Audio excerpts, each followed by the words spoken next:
कैसे हम बर्दाश्त करेंगे, मुझसे तो बाहर नहीं निकला जाता दिन में।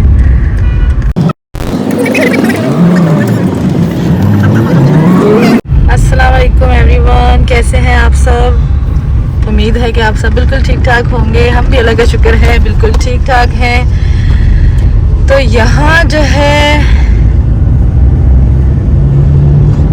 निकले हुए हैं बाहर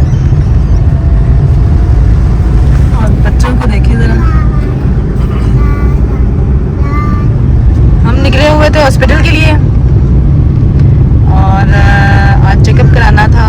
तो और धूप इतनी तेज़ है, यकीन करेंगे बिल्कुल भी जब घर से निकली तो बिल्कुल मूड नहीं हो रहा था। दिल कर रहा था नहीं जाऊँ ना, कैंसिल कर दूँ, लेकिन फिर कैंसिल करने का कोई वो भी नहीं था कि अब मंडे को फिर फैजी ने बैंक चले जाना है और वापस जो है वो अपनी रूटीन में, तो फिर पूरा हफ्ता गुजर जाना है फिर दोबारा। तो इसलिए आज चेक कराना भी ज़रूरी था। कल इतना अच्छा मौसम था, पूरा दिन बादल बने हुए थे, शाम को थोड़ी बहुत बारिश भी हुई है। उस मौसम में ना मतलब आप बाहर जाओ कुछ भी करो, सारे काम आप इजीली कर सकते हो। लेकिन जब धूप देखते हो ना, तो मैं स्पेशली जब धूप देखती हूँ मुझसे कितने सारे काम जो हैं वो नहीं होते। मैं कहती हूँ यार कैसे करूँ सारा कुछ मैनेज। और बैकग्राउंड म्यूजिक हमारे साथ साथ चल रहा है हनी का। We are hair.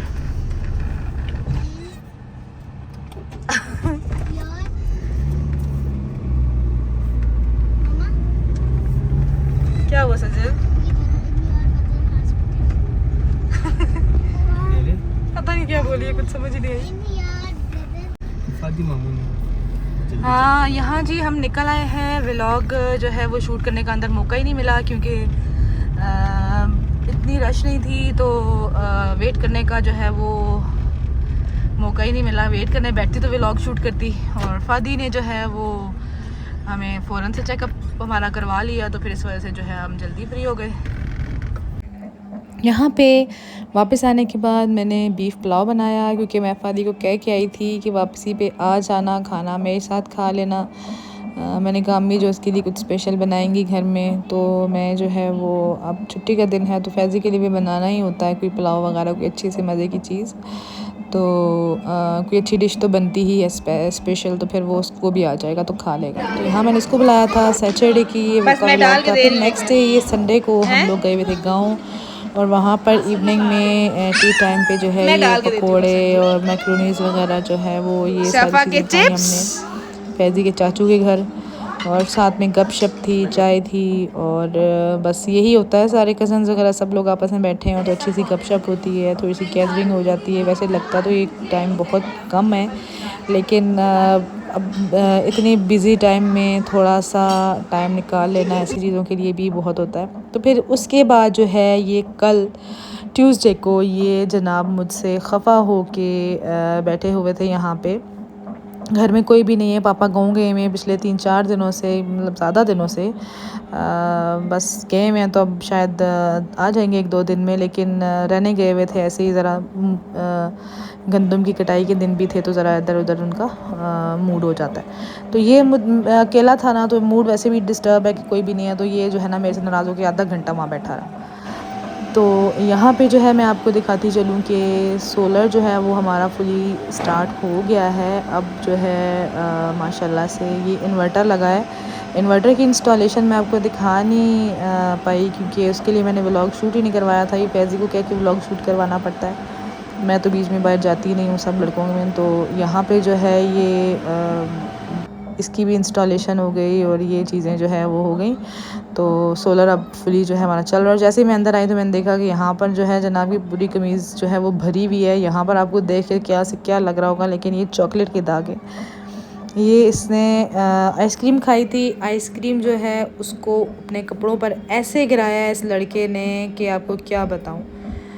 और मतलब बंदा जो है ना देख के हैरान रह जाता है कि इस सूट को पहले भी मैंने रगड़ के धोया था और अब फिर वही हाल है। तो फिर उसके बाद मुंह धोया हमने, अच्छे से हाथ धोए हैं और कपड़े चेंज किए हैं। जनाब से हेयर ब्रश मंगवाया, और ज़रा आप देखें कि हेयर ब्रश जो है वो सजल की डॉल का ब्रश आ गया। मैं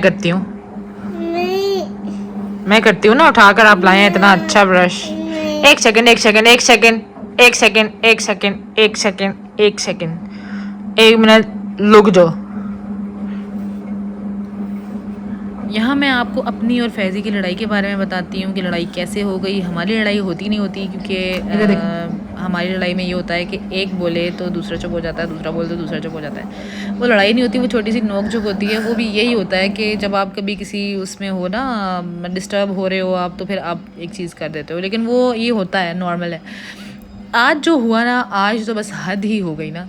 आज मैंने क्या किया, मैंने उनको बोला कि आप छुट्टी कर लें, क्योंकि मुझे 3-4 दिन से बहुत ज़्यादा टेम्परेचर हो रहा है, बार बार, मतलब मुझे रेस्ट नहीं मिल रहा, मैं रेस्ट नहीं कर पा रही, इस वजह से मुझे बहुत ज़्यादा बार बार हो रहा है। तो अब मैं उनको कह रही हूँ छुट्टी कर लें, इस बैंक से छुट्टी कर लें, ताकि एक दिन आप घर में होंगे, आप बच्चों को देख सकेंगे, बच्चों को देखेंगे तो मैं ज़रा, इस सजल की तो टेंशन ही नहीं है ना, इजहान को कोई देखेगा तो मैं जो है वो आराम से थोड़ा सा रेस्ट कर लूँगी, मेडिसिन से लेके रेस्ट करूँगी, तो फिर मैं ठीक हो जाऊँगी। मैं रात को मेडिसिन लेती हूँ, लेकिन मैं दिन को नहीं ले पाती, क्योंकि मुझे रेस्ट नहीं मिलता।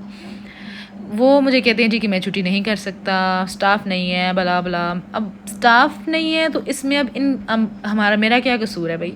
मुझे ये चीज़ बुरी लगी। मैंने कहा भाई आपको तो मेरी परवाह ही नहीं है। तो मैंने थोड़ी सी, वो क्या कहते हैं, औरतों वाला काम किया, मैंने थोड़ी सी बहस कर दी। मैंने कहा भाई आपको तो मेरी परवाह नहीं है, बैंक गया भाड़ में, मुझे बैंक जहर लगता है आपका। किसी तरह जान छूटे इस बैंक से तो मैं इस नौकरी से जान छुड़ाऊँ, फ़लाँ फ़लाँ फ़लाँ। बहुत मैंने बातें की ना, मैंने कहा मैं तंग आ गई हूँ। तो सीरियसली वाकई मैं तंग आ गई हूँ, ये बात तो सच है कि आप छुट्टी नहीं कर सकते हो। अगर आपको छुट्टी चाहिए तो आपको पहले परमिशन लेनी पड़ेगी, और परमिशन लेने के बाद भी आपको छुट्टी कोई नहीं देगा। सबसे बड़ा इशू, आपको छुट्टी क्यों नहीं देगा? आपकी बीवी बीमार है यार, आपके घर वालों को आपकी ज़रूरत है, एक आध दिन के लिए आपको छुट्टी दे दो, आप हाफ डे दे दो, कुछ भी नहीं है, बिल्कुल रेस्ट सी लाइफ हुई हुई है, अजीब सी। बस अल्लाह करे कि इस तरह मेरी इस बैंक से जान छूटे। मैं बहुत तंग आई हूँ इस बैंक से, ये तो मैं दिल से दुआ करती हूँ। लेकिन बस ये हमारी नोक-झोंक हुई थी, ये ठीक है, नॉर्मल है। उसके बाद मेरी फ़ोन पे फैज़ी से एक दफ़ा बात हुई है, लेकिन वो बस ऐसे ही किसी और के बारे में बात हुई है, और बस अब वो मुझे फ़ोन तो कर रहे हैं, लेकिन मैं फ़ोन नहीं उठा रही। ठीक है, नॉर्मल है, हम थोड़ी सी देर में हमारी नॉर्मल हो जाती है सारी। अब क्या करूँ, वो भी बेचारे मजबूर हैं अपनी जॉब के हाथों। तो ये है कि ये लाइफ में चलता रहता है। मैंने थोड़ी सी बहस कर दी और ये हमारी लड़ाई हो गई। हाँ, ये मुझे उस टाइम शूट करना याद नहीं रहा, अगर मैं शूट करती तो आप सब भी देखते हैं कि कैसी हमारी नोक-झोंक होती है। तो अल्हम्दुलिल्लाह वैसे उस तरह ठीक है सब कुछ, क्योंकि हम लोग वो टिपिकल मियाँ बीवी की तरह हर वक्त लड़ते नहीं रहते, नॉर्मली हमारी कभी कभी थोड़ी सी हो जाती है। तो ये मोस्टली मेरी ज़्यादातर इनसे बैंक की वजह से ही होती है, क्योंकि आजकल वैसे ही मुझे टेम्परेचर बहुत ज़्यादा हो रहा है। मैंने व्लॉग में शेयर तो नहीं किया, और बाकी मैं 3-4 दिन के गैप से भी जो व्लॉग शूट कर रही हूँ, तो मुझे टेम्परेचर हो जाता है बहुत ज़्यादा, और बहुत तेज़ हो जाता है। तो फिर वो जो है, मैं फिर भी उसी पोजीशन में जो है, उसी स्पीड में बच्चों के लिए खाना और इन चीज़ों के साथ लगी हुई होती हूँ। और ये फ़र्स्ट डे भी ना, रात को तकरीबन 8 साढ़े 8 बजे साढ़े 8 बजे घर वापस आए हैं मंडे को। और फिर कल जो है वो तो फ़ोन कर के मैंने बोला कि प्लीज़ टाइम पे आ जाइएगा, टाइम पे आ जाइएगा। बच्चे भूखे होते हैं, मैं दिन को कर लेती हूँ, सारा दिन बच्चे खाते ही रहते हैं, उनके लिए कर लेती हूँ, लेकिन शाम को मैं अब बस हो जाती है। एक तबीयत बंदे की पहले से ही ख़राब हो, फिर रेस्टलेस थी। आज तो मुझे बहुत ज़्यादा टेम्परेचर था रात को, इसलिए मैंने बोल दिया था छुट्टी करने का। तो खैर ये व्लॉग और ही लंबा होता जाएगा अगर मैं इसको शूट करती रहूँगी, बोलती रहूँगी। तो बस ये था मेरा व्लॉग। उम्मीद है कि आप सबको ज़रूर पसंद आया होगा। और लड़ाई का ऐसा कोई सीन नहीं है जो सख्त किस्म की हो, राज़ी ही रहते हैं, 2-3 मिनट बाद ठीक हो जाते हैं। तो उम्मीद है कि आपको ज़रूर पसंद आया होगा। लाइक करें, शेयर करें, सब्सक्राइब करें। मिलते हैं नेक्स्ट व्लॉग में, तब तक के लिए अल्लाह हाफ़िज़।